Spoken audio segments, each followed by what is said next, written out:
Hello everybody and welcome back to the channel. You've seen me talk a lot about March Madness and all this basketball and some football, but this is a wiffle ball channel. So let's talk about MLW for once. And today I'm going to be ranking all the 8 teams going into the 2024 MLW season. So let's go. Thank you for ECK Sports for the idea. He will be in the description down below, so go and watch him and cue the intro.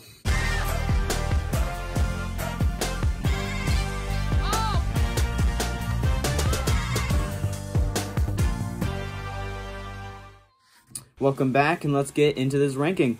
So, at the 8th spot, it's really between two teams. You can say the Cobras and the Gators are the weakest teams going into the 2024 season, just because of some bad trades and just a little bit lack of talent.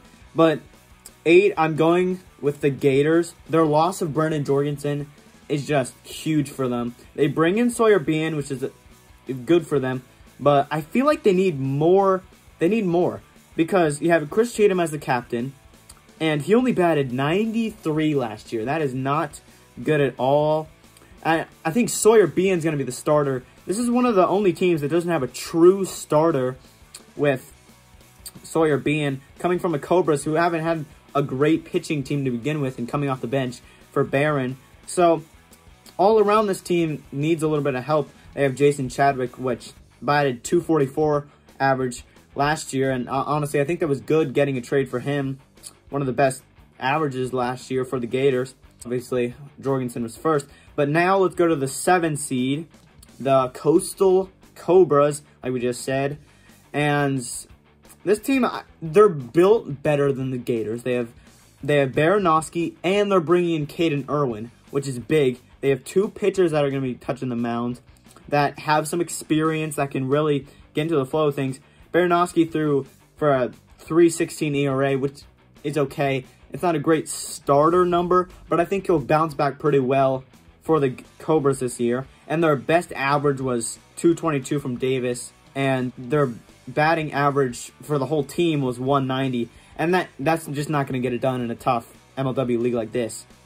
So next, this is where it comes from here all the way up to here. These 6 teams, they're the playoff teams for a reason. They're just better than the Cobras and the Gators. Okay, next. At the 6, the Pacific Predators. And this is close. There are a lot of teams that could be 6, but I went with the Predators. I mean, they have Ryan Crash. That's all I got to say. 3.77 average for Crash last year, and a 1 ERA, which is really impressive in this league. That's why he won MVP, because he performed the best. But he's going to have to perform really well, and the rookie Levi Fleer is also going to have to prove himself, because the Predators have not had a great backup pitcher in a very long time. Stephen McGlade, he just doesn't get it done. And if Levi Fleer comes in and pitches well, I think they're a World Series contender. Next, they made it to the World Series last year. The Eastern Eagles. This hurts because I'm an Eagles fan, but they don't stack up to the top teams. And the surprising about this team is actually Landon Urgaitis hit 500. I know we had 5 ABs. He was injured for a lot of the year, but that's something to look out for. And obviously, Dallas Allen and Zach Whalen and Daniel Schultz. We're going to have to see more from Blade Walker, actually, because Daniel Schultz, he lost his command on the mound. So if Blade Walker can pitch better, I think they can go to the World Series again. They have the hitting, they have the pitching. And that's what leads us to the 4, which is the Metro Magic. The World Series champions are dropping down to 4 just because, well, they have Walgate and they have Miller. And that's really all the firepower that they have.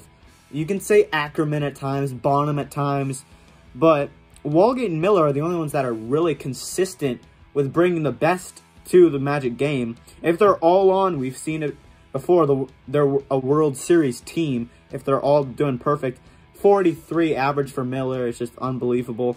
Probably the best hitter in the league. Yeah, they just don't stack up to some of these other teams, in my opinion. They could obviously win the World Series again with Walgate on the mound and Miller. But I think these three teams have a better roster going into 2024. That's why it's not ranking all the teams, it's ranking all the rosters. So let's go right into 3, which is the Wildcats. Finished 7-8 last year, which is surprising. They have all the pieces to be a World Series team. They have Schultz, obviously. Saylor didn't perform as everybody thought he would, but he still did great. Jackson Pearson hit the mound. He did great. Liam Jackson had some good firepower sometime, had a walk-off home run. But the really big thing that I think the Wildcats, the number 1 pick, Patrick Ballman, if he balls out, like his name, they could win the World Series.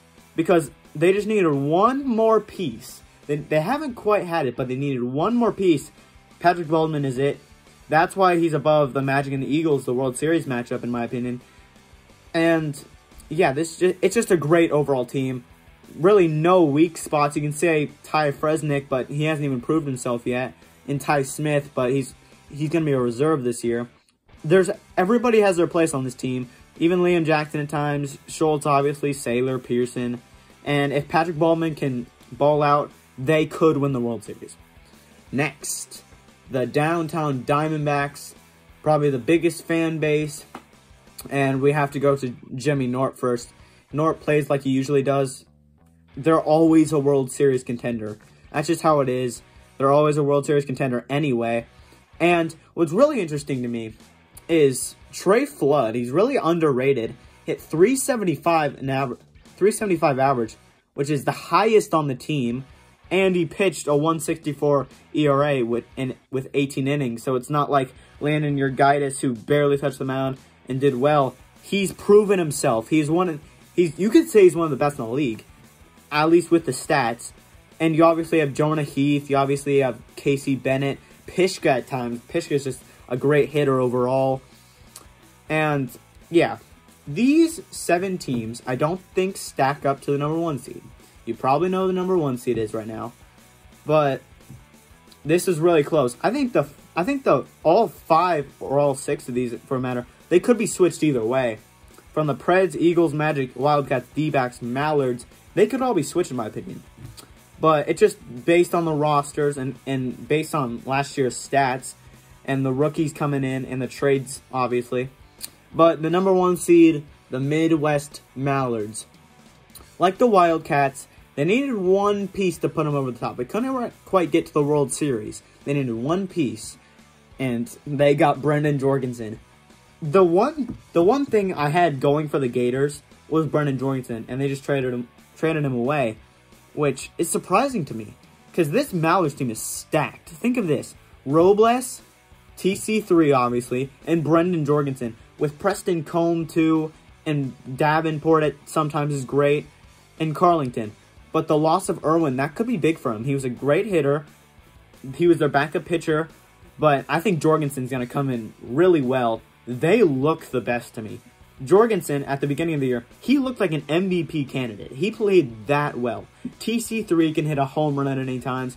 And Jordan Robles is debatably the best player in the league. So, yeah, 8 Gators, 7 Cobras, 6 Preds, 5 Eagles, 4 Magic, 3 Wildcats, 2 D-backs, and the number 1 seed going into 2024 season is the Midwest Mallards, in my opinion. Thank you for ECK Sports for just making it first and giving me the idea to do it. So, yeah, he'll be linked down below in the description, and thanks for watching.